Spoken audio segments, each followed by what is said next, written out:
A mí me han hecho llegar algunas preguntas. Una pregunta para el doctor Francés, que yo personalmente además comparto. Es decir, a mí lo que me llama una de las cosas, lo que me cuesta más entender, ¿no?, dentro de mi desconocimiento, es un poco el efecto más a largo plazo, ¿no?, que algunos estudios plantean, ¿no? Quizá porque, ya digo, porque somos como muy de respuesta inmediata, estamos acostumbrados a fármacos de uso, de respuesta a valorar en poco tiempo y rápidamente tenemos que en siguiente dosis o intensificar o lo que sea, ¿no? Entonces, tiene, por eso cuando pensamos en la féresis como una técnica de filtración, pues nos cuesta pensar en una respuesta en que haya como está pautado, ¿no?, como sesiones de inducción y se quede ahí, ¿no? ¿Hasta qué punto lo podemos entender esto como reforzar una respuesta y después plantearnos incluso, hay escenarios, y le pregunto también a Iago, donde quizá después de esto podemos dejar al paciente prácticamente sin tratamiento? ¿O tenemos que siempre pensar si hay respuesta, pues algún tipo de mantenimiento, ¿no?, como ha dicho Iago? Es decir, pues yo qué sé, pues igual cada 2 meses o cada mes o esto. Comienzo yo, ya, o no sé. Por supuesto. Bueno, desde el punto de vista inmunológico, no se trata de un tratamiento como tal, o sea, no es un tratamiento farmacológico, por tanto, es una especie de entrenamiento al sistema inmunitario y de ayuda al sistema inmunitario para que recupere de forma progresiva una homeostasis, pero si estamos en una situación patológica en la cual los factores desencadenantes de la enfermedad no desaparecen, yo entiendo que es necesario de alguna manera establecer alguna pauta de mantenimiento que permita mantener el paciente en remisión. Porque únicamente así, ten en cuenta que las cosas que somos capaces de eliminar, por otra parte, se van a ir renovando por la hematopoiesis y demás. Entonces, pues es necesario, yo creo que algún tipo de mantenimiento, como comentaba Yago. Nosotros en nuestro caso no utilizamos sistemáticamente tratamientos de mantenimiento, pero es cierto que con relativa frecuencia lo planteamos. Y la situación suele ser, por ejemplo, pues al contrario que puede ser en vuestro caso, paciente anciano en el que no nos gustaría iniciar una tiopurina, tampoco tiene una actividad tan grave para iniciar un fármaco biológico y entonces si ha respondido a la aféresis se lo planteamos al paciente, por ejemplo, o pacientes que han tenido una respuesta buena inicial y tenemos riesgo de que haya recidiva. Yo por lo menos personalmente siempre le planteo el escenario A y B, y si esto va mal, ¿qué puede ocurrir? Y bueno, digo, la alternativa es seguir con un tratamiento de mantenimiento y desde luego que si la experiencia del paciente, a veces no en la primera visita, pero sino cuando vienen después de haber estado con el tratamiento, le pierden el miedo y le decimos si recidiva, la alternativa es un biológico, una tiopurina o continuar un mantenimiento con aféresis y tenemos gente que lleva mucho tiempo, y digo tiempo, digo años, con tratamiento de aféresis, por ejemplo. Suele ser un paciente más mayor, como decía, o con una actividad más moderada, pero la experiencia es buena.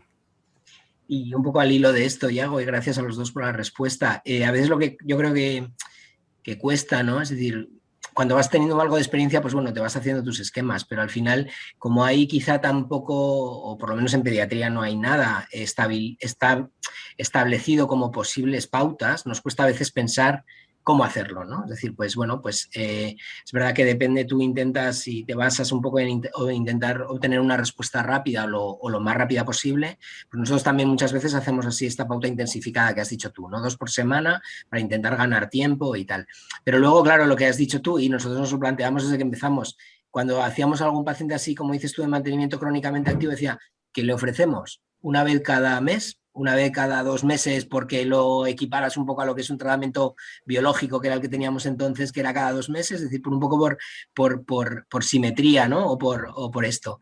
No sé si ayudaría quizá, yo no sé si tú te planteas, y ahí va la pregunta un poco también, en determinado paciente tengo muy claro que esta va a ser la pauta. Es decir, paciente corticodependiente estable, me planteo que voy a hacerle 5 sesiones o 10 sesiones a 2 semanales sí o sí, porque es mi pauta en todo, y luego X mantenimiento, o juegas un poco a inducción más o menos y luego en dependencia de respuesta, medicación concomitante, situación, ya veré cómo lo hago, ¿no? Pues, por resumirlo así al grano en una frase o dos, nunca nos planteamos el mantenimiento desde un inicio, sino que nos lo planteamos más, se le sugiere al paciente a lo mejor cuando se lo planteamos al inicio del tipo de tratamiento, pero nos lo planteamos nosotros y lo ponemos sobre la mesa una vez viene a la visita en medio de los tratamientos de aféresis o al terminar el tratamiento. Y entonces ahí vemos el camino al que tiramos, porque también dependerá según la respuesta. O sea, no lo ofrecemos ni sistemáticamente ni desde el inicio. No hacemos inducción y mantenimiento de entrada ni siquiera en un cierto tipo, sino dependerá según la respuesta.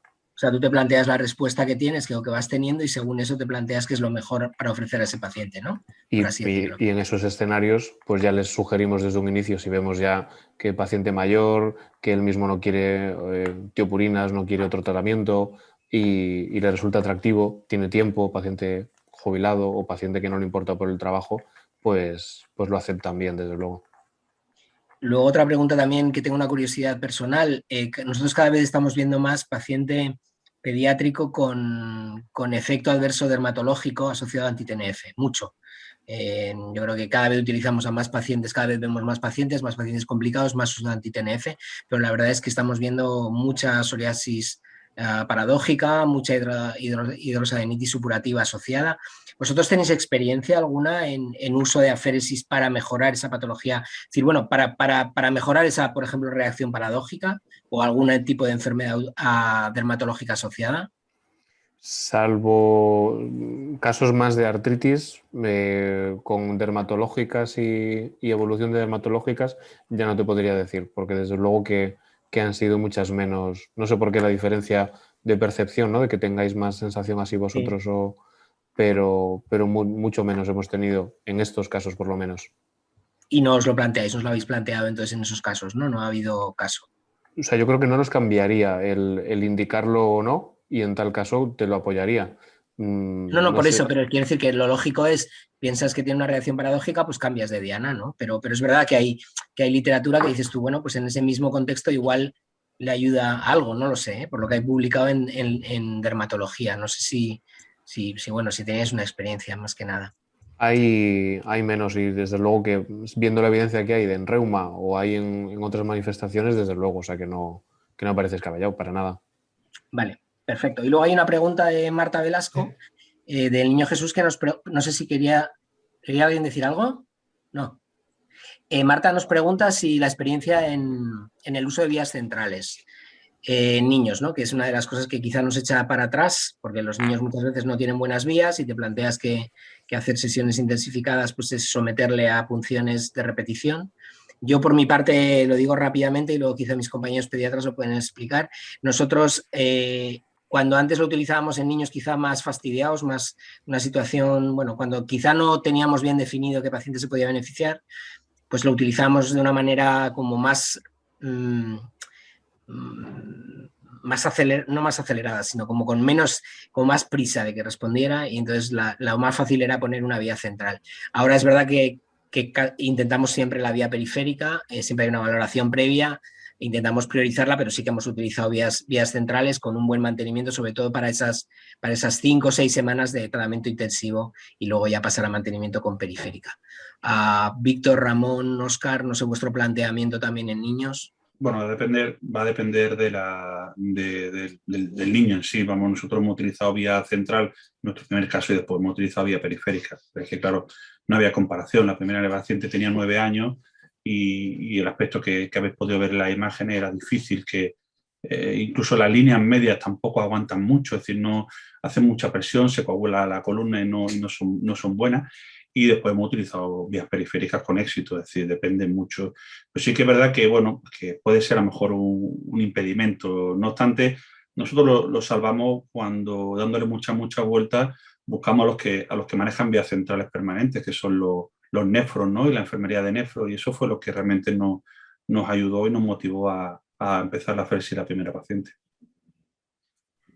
Óscar, sí, nosotros, Javier, coincidimos con tu reflexión. O sea, el escenario nos marca mucho la vía, ¿no? Si es un niño que viene, ¿no? muy pasado, muy cascado, muy agudo, que lleva tiempo ingresado, posiblemente lleva ya una vía central por otros motivos, ¿no? Y entonces aprovecha esa vía central para hacer las aféresis, ¿no? En otro escenario mucho más relajado, mucho más tranquilo, más subagudo, ¿no? En el cual tienes más tiempo y que sea un perfil de un adolescente con buenas vías, lo ideal siempre es intentar echar mano de vía periférica, ¿no? Nos molesta mucho y por eso le quiero preguntar también a Yago el hecho de, claro, él se encuentra un perfil de paciente en el cual se plantea siempre la periférica, ¿no?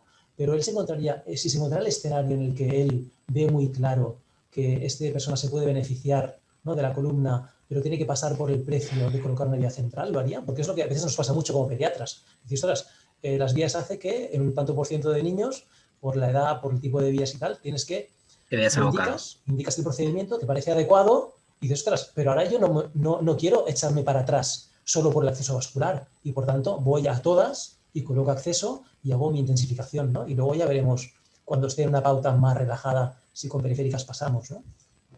Es una reflexión para Yago, ¿qué haría él, ¿no? Si en esa tesitura él seguiría adelante o cambiaría de opción terapéutica, ¿no? Porque nosotros nos pasa de forma relativamente constante o frecuente. O sea, el escenario cambia mucho y por eso yo preguntaba también vuestra percepción con el tema de las vías o de cómo aguanta el niño, ¿no?, una sesión, porque en nuestro caso los pacientes sí que es incómodo el estar con las dos vías periféricas, pero el problema es que el flujo que te permite una vía periférica y la resistencia que ofrece la máquina no tiene nada que ver una periférica con una central. Entonces la periférica en realidad, nuestra percepción es la que te permite hacer esos tratamientos más largos, con mayor volumen, y la central, aunque te facilite en algún aspecto el hacerlo, te va a hacer más daño que beneficio, en el sentido que te va a ofrecer esa resistencia, como se comentaba con el caso de Canarias ahora, y es que no te permite, te limita mucho el tratamiento, ¿no? Y los efectos secundarios, pues todos hay experiencias regulares con los accesos venosos, no en este contexto, sino en general. Y yo creo que me plantearía mucho, y en un paciente adulto me replantearía la indicación posiblemente con una vía central, si es la única alternativa, que es raro que sea la única alternativa, porque la enfermera que tenemos ha cogido aféresis en todos los lados, o sea, vías en el pie y vías en todos los lados, y hemos hecho uso, incluso en el pie y en la otra en la mano, o sea, en el brazo, y antes que coger una central.